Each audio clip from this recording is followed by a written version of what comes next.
Welcome to mid day news. నేను అబిత. ముందుగా headlines. August 15 లోపు రైతు రుణమాఫీ చేస్తాం. వైఎస్ఆర్ జయంతి వేడుకలో బట్టి కీలక వ్యాఖ్యలు.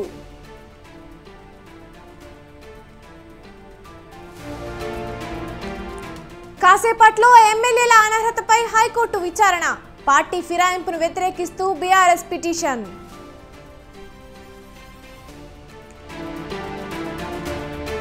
తెలంగాణలో కార్పొరేషన్ చైర్మన్ల జీవో విడుదల. 35 మందిని నియమిస్తూ ఉత్తర్వులు.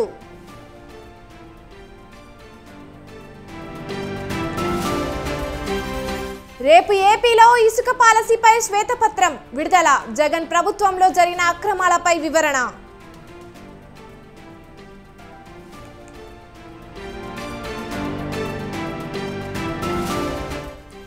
మణిపూర్లో రాహుల్ గాంధీ పర్యటన. హింసాత్మక ఘటనలపై ఆరా. బాధితులకు పరామర్శ.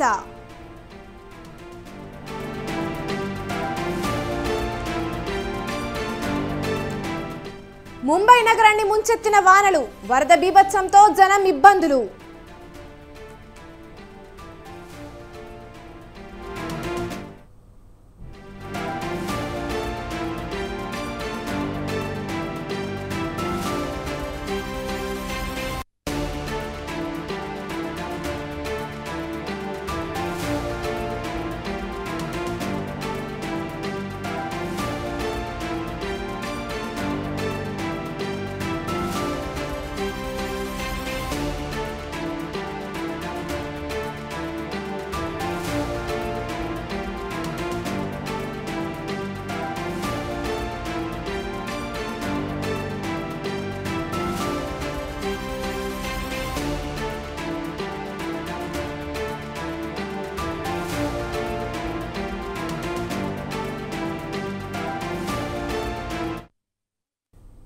గాంధీ భవన్లో జరిగిన వైఎస్ఆర్ జయంతి వేడుకల్లో డిప్యూటీ సీఎం బట్టి విక్రమార్క కీలక వ్యాఖ్యలు చేశారు. ఆగస్టు 15లోగా రైతు రుణమాఫీ అమలు చేస్తామని మరోసారి చెప్పారు. ఆర్థిక ఇబ్బందులు ఉన్నా మాటకు కట్టుబడి ఉంటామన్నారు. ప్రజాపాలనను చూసి కాంగ్రెస్ వీడిన వారంతా మళ్లీ పార్టీలో చేరుతున్నారని అన్నారు. ఇప్పటికే అనేక ఆర్థిక పరమైన ఇబ్బందులు ఉన్నప్పటికీ కూడా ఇచ్చిన కాంగ్రెస్ పార్టీ ఇచ్చినటువంటి హామీల మేరకు ఈ రోజు 10 లక్షలకి ఆరోగ్యశ్రీ కానీ, ఫ్రీ బస్ కానీ, లేకపోతే ఉచితంగా ఇచ్చే 500కే గ్యాస్ సిలిండర్లు కానీ, 200 యూనిట్లకే ఈరోజు కరెంట్ ఇచ్చే విధానం కానీ, లేకపోతే దేశమే ఆశ్చర్యపడేటట్టుగా ఇచ్చినటువంటి 2 లక్షల రుణమాఫీకి సంబంధించిన అంశం కానీ ఈ రోజు కాంగ్రెస్ పార్టీ కట్టుబడి ఈ ప్రభుత్వం రేవంత్ రెడ్డి గారి ముఖ్యమంత్రిగా మంత్రి మండలి ముందుకు పోతుందని ఈ సందర్భంగా మీ అందరికీ మనవి చేస్తా ఉన్నాం. ఎన్ని ఇబ్బందులు వచ్చినా, ఎన్ని రకాల ఆటంకాలు కలిగించినా, ఆర్థిక పరమైనటువంటి ఇబ్బందులున్నా తప్పనిసరిగా ముఖ్యమంత్రి గారు ఆగస్టు 15 లోపల రుణమాఫీ చేస్తామని ఎన్నికల సందర్భంగా వారు ఇచ్చినటువంటి వాగ్దానాన్ని నిజం చేసేటట్టుగా ఈ ప్రభుత్వం నిజం చేస్తుందని చెప్పి ప్రజలందరికీ కూడా ఈ సందర్భంగా గుర్తు చేస్తూ ప్రతి కాంగ్రెస్ కార్యకర్త నాయకుడు తల ఎత్తుకొని గ్రామాల్లో తిరిగేటట్టుగా ఈ ప్రభుత్వం పనిచేస్తుందని చెప్పి మీ అందరికీ. వైఎస్ఆర్ ఆలోచనలకు అనుగుణంగా పనిచేస్తున్నామని బట్టి చెప్పారు. రాబోయే 2 దశాబ్దాలు తెలంగాణలో కాంగ్రెస్దే అధికారమని ధీమా వ్యక్తం చేశారు. వైఎస్ఆర్ అభిమానులు కూడా కాంగ్రెస్లో చేరాలని సూచించారు.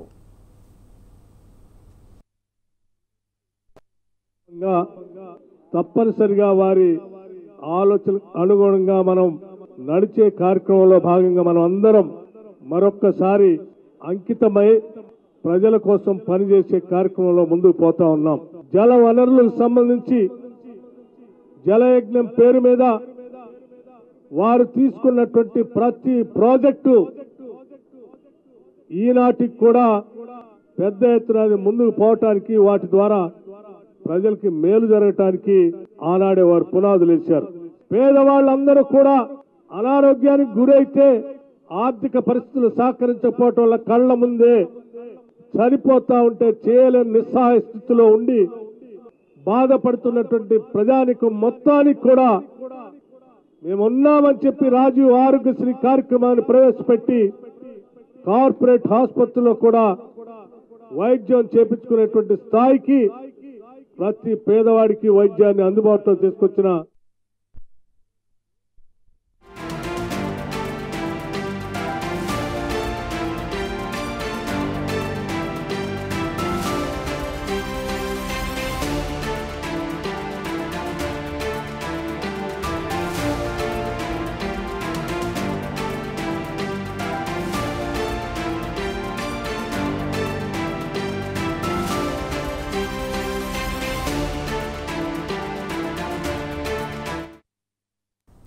దివంగత సీఎం వైఎస్ రాజశేఖర్ రెడ్డి విగ్రహానికి తెలంగాణ ముఖ్యమంత్రి రేవంత్ రెడ్డి, డిప్యూటీ సీఎం బట్టి విక్రమార్క, మంత్రి పొన్నం ప్రభాకర్ నివాళులర్పించారు.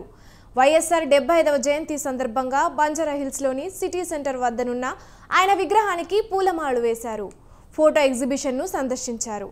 అనంతరం గాంధీ భవన్లో జరిగిన కార్యక్రమంలో సీఎం పాల్గొన్నారు. వైఎస్ఆర్ పాదయాత్రతో గతంలో కాంగ్రెస్ అధికారంలోకి వచ్చిందని రేవంత్ రెడ్డి అన్నారు. ఇటీవల రాహుల్ గాంధీ పాదయాత్రతో పలు రాష్ట్రాల్లో కాంగ్రెస్ అధికారంలోకి వచ్చిందని చెప్పారు. కేంద్రంలో కాంగ్రెస్ పార్టీ ప్రధాన పక్షంగా ఉందన్న సీఎం రాహుల్ను ప్రధాని చేయాలని వైఎస్ఆర్ సంకల్పించారన్నారు.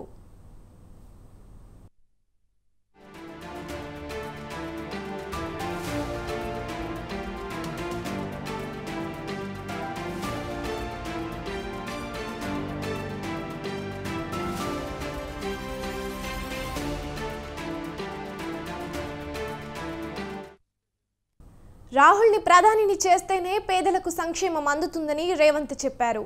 వైఎస్ఆర్ స్ఫూర్తితోనే రాహుల్ను ప్రధానిని చేసే విధంగా మనం ముందుకెళ్లాలని రేవంత్ సూచించారు.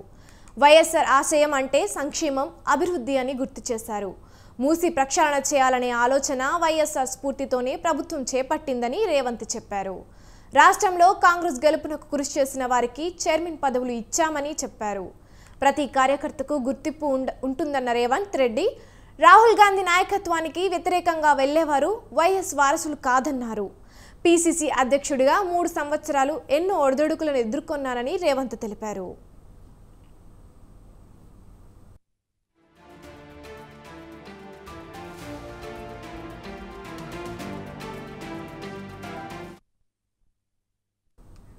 మాజీ మంత్రి అంబటి రాంబాబు మాట్లాడుతున్నారు. ఇప్పుడు ఆ లైవ్ చూద్దాం.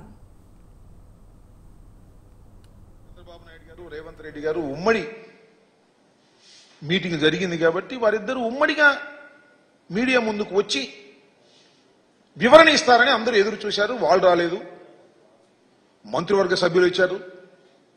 వారు కూడా ప్రశ్నలకు సమాధానం చెప్పుకోకుండా ఏదో 2 మాటలు అట్లా మాట్లాడి ముక్తసరిగా మాట్లాడి వెళ్లిపోయినటువంటి సందర్భాలు ఉన్నాయి. ఇది చాలా దురదృష్టకరమైనటువంటి పరిణామంగా వైఎస్ఆర్ కాంగ్రెస్ పార్టీ భావిస్తుంది. రాష్ట్రంలో అనేక మంది కూడా ఇదే విధంగా భావిస్తున్నారనేది మా అభిప్రాయం. ఎందుకనంటే రాష్ట్రం విడిపోయి 10 సంవత్సరాలు పూర్తయింది.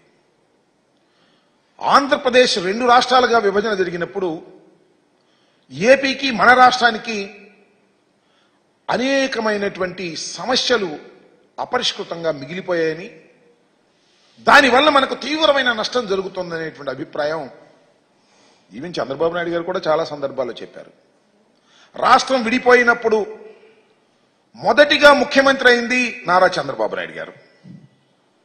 5 సంవత్సరాలు ఈ రాష్ట్రాన్ని పరిపాలన చేశారు. 10 సంవత్సరాలు హైదరాబాద్ ఉమ్మడి రాజధానిగా ఉండేటటువంటి వెసులుబాటును ఆ రోజు రాష్ట్ర విభజన జరిగినప్పుడు చట్టంలో పెట్టారు. ఎందుకనంటే రాజధాని లేని రాష్ట్రం కాబట్టి. ఇన్ఫ్రాస్ట్రక్చర్ ఏర్పడిన తర్వాత 10 సంవత్సరాలు ఇన్ఫ్రాస్ట్రక్చర్ పూర్తి చేసుకొని అప్పుడు హైదరాబాద్ నుంచి తరలి వెళ్ళిపోతారు అనేటువంటి భావనతో ఆ ప్రొవిజన్ పెట్టారు. ఆ అవకాశాన్ని మనకిచ్చారు విడిపోయినటువంటి రాష్ట్రంగా. నేను అడుగుతా ఉన్నా, అవకాశాన్ని ఎందుకు ఉపయోగించుకోలేకపోయాం? 5 సంవత్సరాలు ఈ రాష్ట్రాన్ని పరిపాలన చేసినటువంటి నారా చంద్రబాబు నాయుడు గారు అవకాశాన్ని ఉపయోగించుకోకుండా ఎందుకు పారిపోయి వచ్చారు అనేది ఇక్కడ ప్రశ్న అని అడుగుతా ఉన్నా. ఎందుకంటే ఈ సందర్భంలో చెప్పవలసినటువంటి బాధ్యత, గుర్తు చేయవలసిన బాధ్యత మాకుంది. ఎందుకు వచ్చేశారు? ఉమ్మడి రాజధానిని వదిలేసి ఆయన టకటక వచ్చేశాడు. వచ్చేసి ఇక్కడ ఆఫీస్ లేదు. ఆయనే చెప్తున్నాడు చాలా సందర్భాల్లో, బస్సులో ఉండి పరిపాలన చేశాను అని. ఎందుకు బస్సులో ఉండి పరిపాలన చేయవలసిన పరిస్థితి ఎందుకు ఏర్పడింది? రాజధాని ఇక్కడ ఏర్పడినప్పుడు, శాసనసభ కూడా ఏర్పడినప్పుడు, బిల్డింగ్ ఏర్పడినప్పుడు ఎందుకు మీరు వచ్చేశారు? అందరికీ తెలిసినటువంటి సత్యం అది. తప్పు చేసి వచ్చేశారు, మెడబట్టి గెంటేశారు, మీరు భయపడి పారిపోయి వచ్చేశారు, తీరని ద్రోహం చేశారు ఈ ఆంధ్రప్రదేశ్కి మీరు మొదటిగా అనే విషయాన్ని ఈ సందర్భంలో నేను గుర్తు చేస్తున్నాను. 10 సంవత్సరాల పాటు ఉమ్మడి రాజధానిగా ఉండవలసినటువంటి హైదరాబాద్ను వదిలి 9th షెడ్యూల్లోనూ 10th షెడ్యూల్లోనూ ఉన్నటువంటి విభజన చట్టంలో ఉన్నటువంటి ఆస్తులను పంపకం చేసుకోకుండా, బేరసాలలు ఆడుకోకుండా, చర్చలు జరుపుకోకుండా పారిపోయి వచ్చి నూతనంగా ఏర్పడినటువంటి ఆంధ్రప్రదేశ్కి ప్రథమ ద్రోహం చేసిన వ్యక్తి నారా చంద్రబాబు నాయుడు గారు. అవునా కాదా ఆలోచన చేయమని మనం చేస్తున్నా. 5 సంవత్సరాలు పరిపాలన చేశారు, ఏం సాధించారు మీరు? అన్ని ఆఫీసులు ఖాళీ చేసి వచ్చేసారు. ఈ ఆఫీసులు మీరు అడగలేదు, అడగకపోగా జీహూజురని సలాం పెట్టేసి వచ్చేసి ఇక్కడ తాత్కాలికమైనటువంటి సెక్రటేరియట్ కట్టారు, తాత్కాలికమైనటువంటి అసెంబ్లీ కట్టారు, తాత్కాలికమైనటువంటి హైకోర్టు కట్టారు. ఎందుకు తాత్కాలికంగా కట్టాలి? 10 సంవత్సరాలు నీకు టైం ఉంటే. ఎందుకంటే వెళ్ళపోతే ఊరుకోము, మిమ్మల్ని కేసులో పెట్టేస్తాము అని వాళ్ళంటే భయపడి, తప్పు చేసి భయపడి పారిపోయి ఆంధ్రప్రదేశ్కి అన్యాయం చేసినటువంటి నారా చంద్రబాబు నాయుడు గారు మళ్ళా ముఖ్యమంత్రి అయ్యారు. కారణాలు ఏమైనప్పటికీ ప్రమాణ స్వీకారం చేశారు, మరొక అన్యాయం చేయడానికి ప్రయత్నం చేస్తున్నారు. ఇవాళ నేను అడుగుతా ఉన్నా, ఎస్ 2 రాష్ట్రాలు విడిపోయాయి, కొన్ని సమస్యలు ఉన్నాయి అపరిష్కృతంగా, చర్చల ద్వారా ఆ సమస్యల్ని పరిష్కరించుకోవాలి, వండర్ఫుల్. లేదా కేంద్ర ప్రభుత్వం మధ్యవర్తిత్వం ద్వారా పరిష్కరించుకోవాలి, నెంబర్ 2. నెంబర్ 3 న్యాయస్థానాల ద్వారా పరిష్కరించుకోవాలి. ఇవాళ ఎన్ని వివాదాలు ఉన్నాయి మనకి? ఎస్ ఉన్నాయి. 9, 10 షెడ్యూల్లో ఉన్నటువంటి బిల్డింగులు, ఆస్తులు మనకు రావాల్సినవి ఉన్నాయి. 7,000 కోట్ల రూపాయలు విద్యుత్ బకాయిలు మనకు రావాలి. దాన్ని అడగటం జరిగింది, వాళ్ళు ఇవ్వకపోతే కేంద్ర ప్రభుత్వాన్ని ఆశ్రయించడం జరిగింది. కేంద్ర ప్రభుత్వం ఆదేశించింది, ఆదేశించిన తెలంగాణ ఇవ్వలేదు, న్యాయస్థానాల్లో ఉంది. వాళ్ళ దాని గురించి ఏమన్నా మాట్లాడారా మీరు? మాట్లాడలేదే.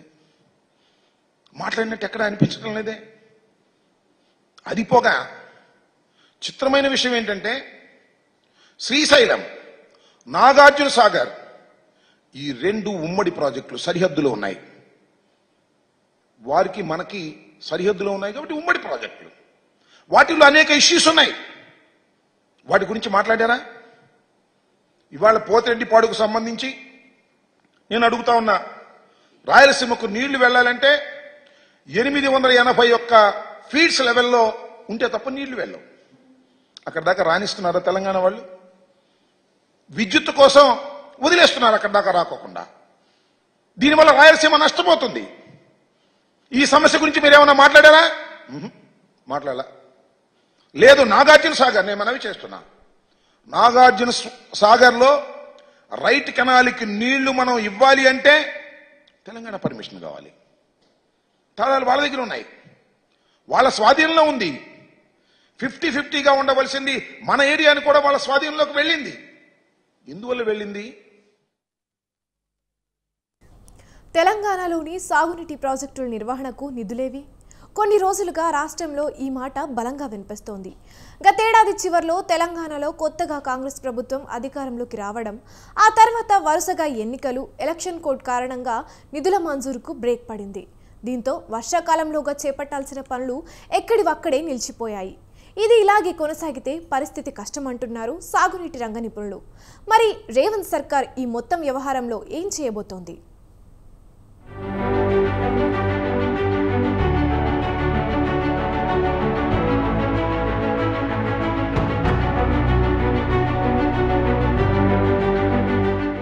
సాగునీటి ప్రాజెక్టుల నిర్వహణపై ఏం చేద్దాం, ఎలా చేద్దాం?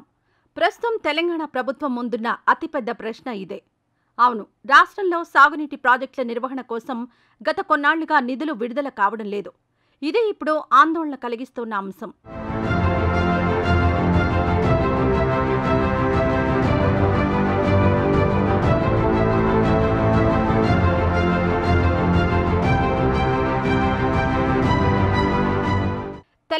గతేడాది ఎన్నికలు జరిగాయి. 2023 డిసెంబర్ నెలలో రేవంత్ రెడ్డి సర్కార్ అధికారంలోకి వచ్చింది.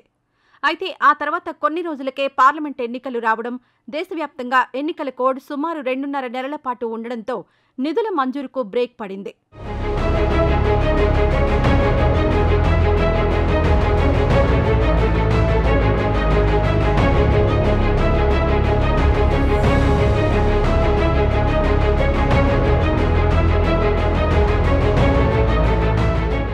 నిధుల మంజూరు ఆగిపోవడంతో వివిధ ప్రాజెక్టుల పరిధిలో వానాకాలంలోగా చేపట్టాల్సిన మరమ్మతులు సైతం నిలిచిపోయాయి. ప్రాజెక్టుల నిర్వహణకు సంబంధించి నిధుల చెల్లింపుల విషయంలో గ్రీన్ ఛానల్ అమలు చేయాలని ప్రతిపాదనలొచ్చినా గత ప్రభుత్వం అమలు చేయలేదన్న మాట వినిపిస్తోంది. ఫలితంగా 100 కోట్ల రూపాయల మేర ఆపరేషన్ అండ్ మెయింటెనెన్స్ పనులకు సంబంధించి బిల్లులు ఆగిపోయాయి.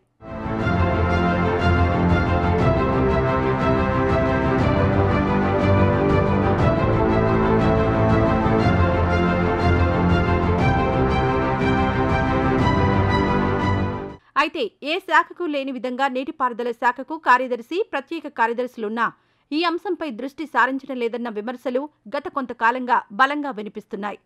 రాష్ట్రంలో 40 వరకు భారీ మధ్యతరహా ప్రాజెక్టులుండగా 42,000 కిలోమీటర్ల మేర ప్రధాన కాలువలు, డిస్ట్రిబ్యూటరీ కాలువలు ఉన్నాయి. ఇవి కాక 900 కిలోమీటర్ల మేర పైపుడు కెనాల్ వ్యవస్థ ఉంది.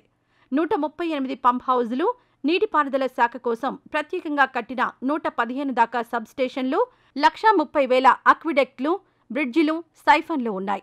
ప్రధాన డ్యాంలు, రిజర్వాయర్ల పరిధిలోని గేట్లు, జనరేటర్లు, రోప్ వైర్లకు మరమ్మతులు, లీకేజీల నివారణ, కాలువల్లో కలుపు మొక్కల తొలగింపు, దెబ్బతిన్న కాలువల మరమ్మతులు, గేట్ల పెయింటింగ్, గ్రీజింగ్ లాంటి పనులన్నీ ఆపరేషన్ అండ్ మెయింటెనెన్స్ కిందకే వస్తాయి.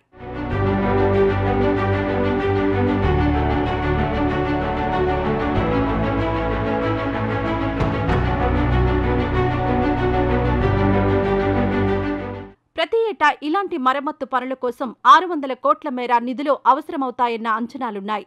అయితే గత ఆర్థిక సంవత్సరం చివరి త్రైమాసికంతో పాటు ప్రస్తుత ఆర్థిక సంవత్సరం 2024-25 తొలి త్రైమాసికంలోనూ ఆపరేషన్ అండ్ మెయింటెనెన్స్ కోసం నిధులు విడుదల చేయలేదు.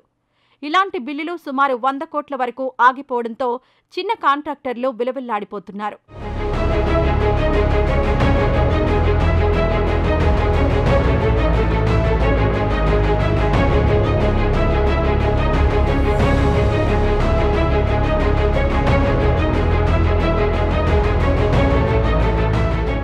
మరోవైపు బిల్లులు సకాలంలో చెల్లింపులు చేయకపోవడంతో పెద్ద కాంట్రాక్టర్లు మొహం చాటేస్తున్న పరిస్థితి కనిపిస్తోంది.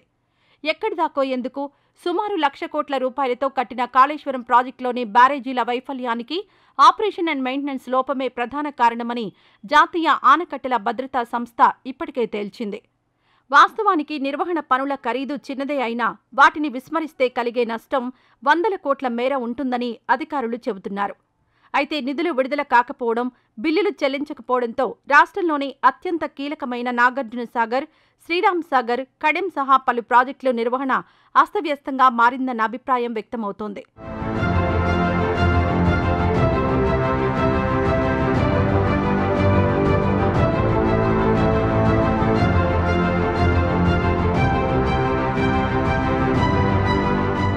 అయితే ఎలాంటి పరిస్థితులు వచ్చినా ప్రాజెక్టుల నిర్వహణ పనులు పెండింగ్లో పెట్టకూడదన్న ఉద్దేశంతో అధికారాలను వికేంద్రీకరిస్తూ నీటిపారుదల శాఖ గతంలోనే నిర్ణయం తీసుకుంది. ఇంజనీర్ ఇన్ చీఫ్ స్థాయిలో ₹1,00,00,000, చీఫ్ ఇంజనీర్ 50 లక్షలు, సూపరింటెండెంట్ ఆఫ్ ఇంజనీర్ 25 లక్షల మేరకు పనులకు అనుమతులిచ్చే అధికారాన్ని కల్పించింది. నిర్వహణ పనుల కోసం ప్రత్యేక విభాగాన్ని, ఒక ఈఎన్సీతో కూడిన టీంను ఏర్పాటు చేసింది. యుద్ధ ప్రాతిపదికన పనులు చేపట్టడానికి కొంతమేర నిధులను వీరి వద్ద అందుబాటులో ఉంచాలని నిర్ణయించింది. అయితే ఇప్పుడు ఈ అధికారుల వద్ద ఒక్క పైసా కూడా లేని పరిస్థితి నెలకొంది. అంతేకాదు వీరి వద్ద నుంచి వచ్చిన బిల్లులు సైతం ఆగిపోవడం ప్రాధాన్యం సంతరించుకుంది.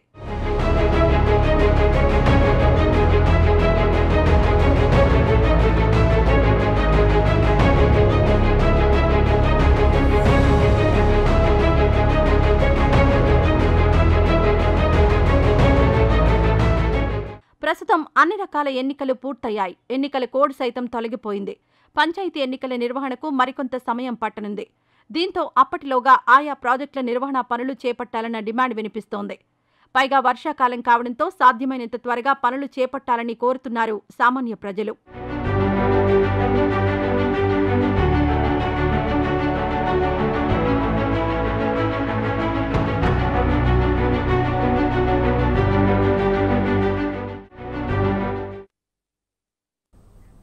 తెలంగాణలో కాంగ్రెస్ ఆపరేషన్ ఆకర్షి కొనసాగుతోంది. బీఆర్ఎస్కు షాకుల మీద షాకులు తగులుతున్నాయి. ఇప్పటికే పలువురు ఎమ్మెల్యేలు, ఎమ్మెల్సీలు గులాబీ పార్టీని వీడి హస్తం గూటికి చేరుకోగా వారి బాటలోనే పలువురు ప్రజాప్రతినిధులు కూడా నడుస్తున్నారు. తాజాగా కాంగ్రెస్లోకి ఎమ్మెల్సీ చల్లా వెంకట్రామిరెడ్డి చేరతారనే ప్రచారం జరుగుతోంది. ఇవాళ సీఎం రేవంత్ రెడ్డి ఇంటికి వెళ్లిన చల్లా ఆయనతో భేటీ అయ్యారు. వరుసగా బీఆర్ఎస్ నేతలు కాంగ్రెస్కు వెళ్తున్నారు.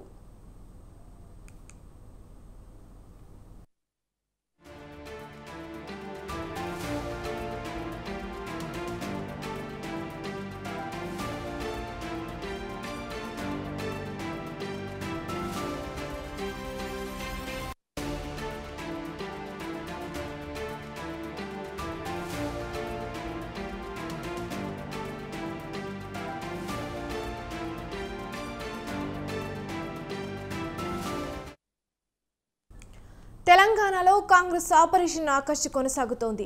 బీఆర్ఎస్కు షాకుల మీద షాకులు తగులుతున్నాయి.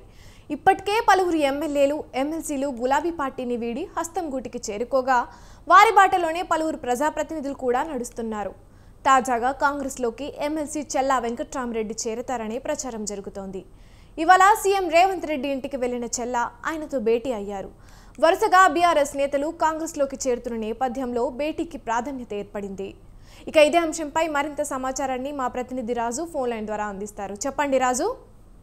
రైట్ అవిత, ఇవాళ MLC Mahabub Nagar MLA quota MLC Challa Venkatrami Reddy CM నివాసంలో భేటీ అయ్యారు. అయితే గత కొంతకాలంగా అటు చల్లా వెంకట్రామిరెడ్డి, అలంపూర్ ఎమ్మెల్యే విధేయుడు కూడా ఇరువురు నేతలు కూడా కాంగ్రెస్ పార్టీకి టచ్ లోకి వచ్చారు. రానున్న రోజుల్లో కూడా వారు కాంగ్రెస్ తీర్థం పుచ్చుకోనున్నట్లు వార్తలు వచ్చాయి. ఈ నేపథ్యంలోనే చల్లా వెంకట్రామిరెడ్డి నేరుగా సీఎం నివాసానికి వెళ్లడం చర్చనీయాంశంగా మారింది. అయితే ఇది ఒక రకంగా బీఆర్ఎస్ కు షాక్ అనే చెప్పుకోవాలి. వరుసగా ఆపరేషన్ ఆకర్షణను వేగవంతం చేసినటువంటి కాంగ్రెస్ పార్టీ ఇప్పటికే 6 ఎమ్మెల్సీలను అలాగే 7 ఎమ్మెల్యేలను కూడా బీఆర్ఎస్ ఎమ్మెల్యేలను కాంగ్రెస్ పార్టీలో చేర్చుకుంది. అయితే అసెంబ్లీ సమావేశాల నాటి కూడా అటు అసెంబ్లీలో, శాసన మండలిలో రెండు సభల్లో కూడా అటు చట్ట ప్రకారంగా 2/3 మెంబర్స్ కూడా కాంగ్రెస్ పార్టీలో విలీనం చేసుకోవాలనేటటువంటి వ్యూహంతో సీఎం రేవంత్ రెడ్డి అడుగులు వేస్తా ఉన్నారు.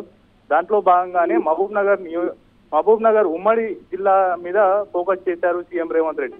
అయితే అక్కడ ఉమ్మడి జిల్లాలను, మహబూబ్ నగర్ ఉమ్మడి జిల్లాలనే అటు గద్వాల, ఇటు అలంపూర్ 2 నియోజకవర్గాల్లో బీఆర్ఎస్ గెలిచింది. అయితే ఇప్పటికే బండ్ల కృష్ణమోహన్ రెడ్డి కొద్ది రోజుల క్రితం కాంగ్రెస్ తీర్థం పుచ్చుకున్నారు.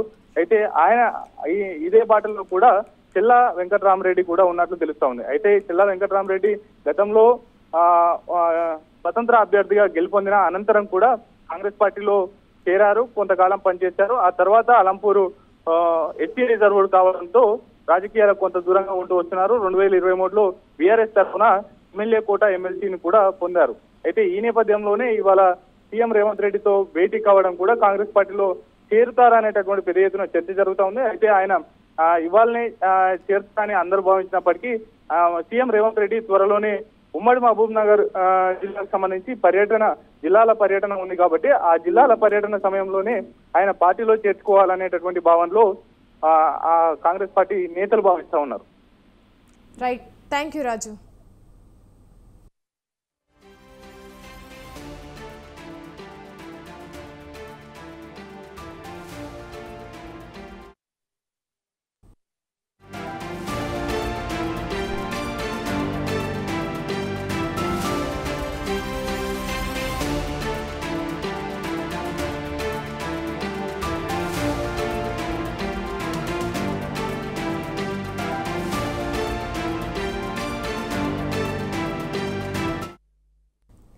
గొర్రెల స్కామ్ కేసులో ఏసీబీ దూకుడు పెంచింది. స్కీమ్ వివరాలు ఇవ్వాలని ఆదేశిస్తూ తెలంగాణ గొర్రెలు మేకల అభివృద్ధి సహకార సమాఖ్య డైరెక్టర్కు లేఖ రాసింది.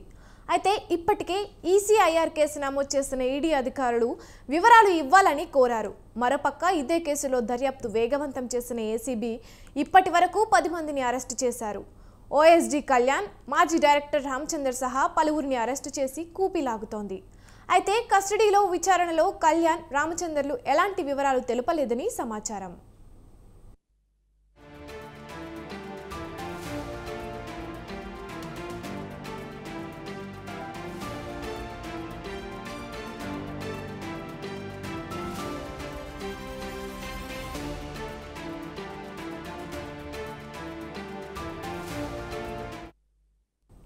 ఈడీ అడిగిన వివరాలతో పాటు మరికొన్ని వివరాలు తెలపాలని పశుసంవర్ధక శాఖ అధికారులను ఆదేశించింది ఏసీబీ. దీంతో వివరాలు సేకరించే పనిలో పడ్డారు తెలంగాణ గొర్రెలు మేకల అభివృద్ధి సహకార సమాఖ్య ఆఫీసర్లు. ఈ నేపథ్యంలోనే అటు జిల్లా కలెక్టర్ల నుంచి కూడా వివరాలు రాబడుతున్నారు. 2 విడతల్లో మెడిసిన్, లాజిస్టిక్స్ వివరాలు ఇవ్వాలని తెలిపింది. ఏసీబీ దర్యాప్తు కోసం లబ్ధిదారుడు, అమ్మకదారుడు వివరాలు, బ్యాంకు ఖాతా, డేట్ ఆఫ్ గ్రౌండింగ్, ట్రాన్స్పోర్టు, ఇన్వాయిస్లతో సహా పూర్తి వివరాలు ఇవ్వాలని సూచించింది.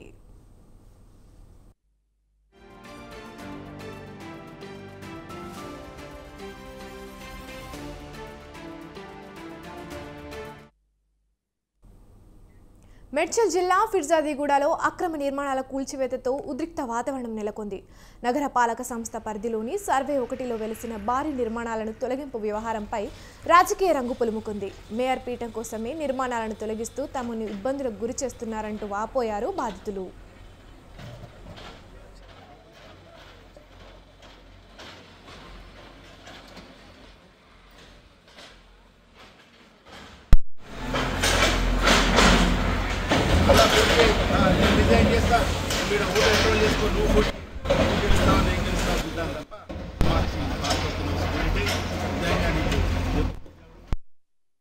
భారీ బందోబస్తు మధ్య అక్రమ నిర్మాణాలను తొలగిస్తుండగా బీఆర్ఎస్ కార్పొరేటర్లు పోచయ్య, హరిశంకర్ రెడ్డితో పాటు పలువురు పార్టీ శ్రేణులు అడ్డుకున్నారు. దీంతో వారిని అరెస్టు చేశారు పోలీసులు. మరోపక్క కూల్చివేతలపై మండిపడ్డారు ఫిర్జాదిగూడ మేయర్ వెంకట్రెడ్డి. మాజీ ఎమ్మెల్యే సుధీర్ రెడ్డి ఫిర్జాదిగూడ మేయర్ పీఠం కోసమే ప్రజలను తీవ్ర ఇబ్బందులకు గురి చేస్తున్నారని ఆగ్రహం వ్యక్తం చేశారు. తన అల్లుడు అమర్ సింగ్కు మేయర్ పీఠం కట్టబెట్టాలని, అక్రమాస్తులను కూడబెట్టాలన్న కుట్రలోనే కూల్చివేతలకు పాల్పడుతున్నారని ఆరోపించారు. ఎన్ని ఇబ్బందులకు గురి చేసినా బాధితులకు అండగా బీఆర్ఎస్ పార్టీ ఉంటుందని భరోసా ఇచ్చారు మేయర్ వెంకట్రెడ్డి. మాజీ ఎమ్మెల్యే గారు సుధీర్ రెడ్డి గారు, మాజీ ఎమ్మెల్యే ఈయనే ఉంటాడు, పక్కనే కాజ్వాన్ సింగ్ గారు, ఆయన వారి గురించి అన్నీ తెలిసాయి. ఆయన హయాంలో ఈ యొక్క డిమాలిషింగ్ అనేది జరుగుతుంది ఈరోజు మున్సిపల్ కార్పొరేషన్. అసలు ఇది ఎల్ఆర్ఎస్ 2008లో అయింది, ఇవాళ కాదు, నిన్న కాదు. 2008 సంవత్సరం అప్పుడు వైఎస్ రాజశేఖర రెడ్డి గారు కాంగ్రెస్ ప్రభుత్వం ఉన్నప్పుడే ఈ యొక్క ప్లాట్లని రెగ్యులరైజ్ చేయడం జరిగింది. టోటల్గా తెలంగాణ అంతా ఎట్లా చేసినారు, ఇక్కడ కూడా అంతే రెగ్యులరైజ్ చేశారు. అది కాకుండా మన బిల్డింగ్ పర్మిషన్లు కూడా రెవెన్యూ వాళ్ళే అప్పుడు ఇన్స్పెక్షన్ అథారిటీ. ఇది వాళ్ళ మిడ్ డే న్యూస్. చూస్తూనే ఉండండి స్వతంత్ర న్యూస్.